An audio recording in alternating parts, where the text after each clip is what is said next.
前回のビデオでは Future Perfect Tense について勉強しましたね。こんにちは皆さん、今 VTuber です。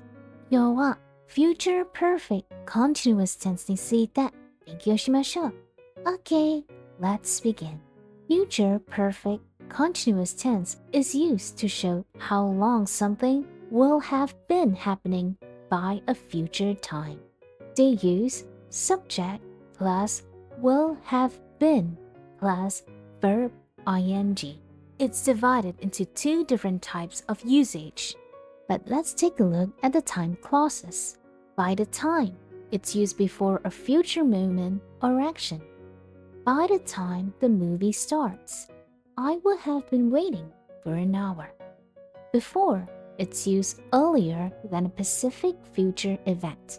Before my friends arrive, I will have been cleaning the house for 30 minutes. For plus length of time, it's the duration of time before the future moment.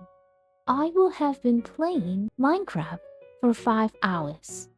You could also use since plus past point in time from that past time until the future moment. He will have been dancing since 3 p.m.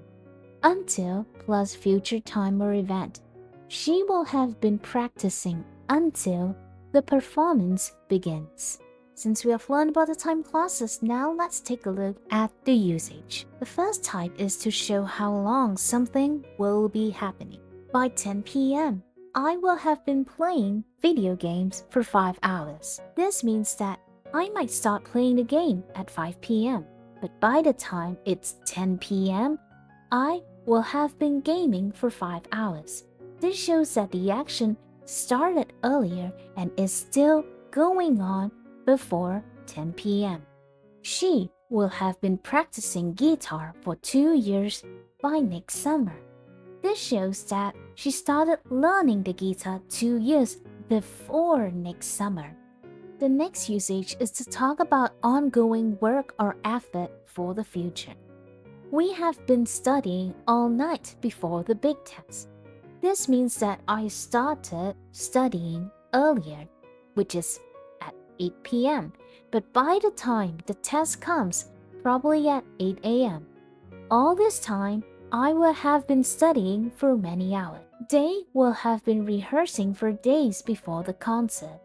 This means they begin practicing several days before, and when the concert starts, they will have spent many days rehearsing. Okay, that's all for today. Future Perfect Continuous Tense についてもっと学んでいただければ幸いです。次のビデオ楽しみにしてくださいね。質問があれば下にコメントしてください。返事します。次のビデオはもっと勉強しましょうね。バイバイ。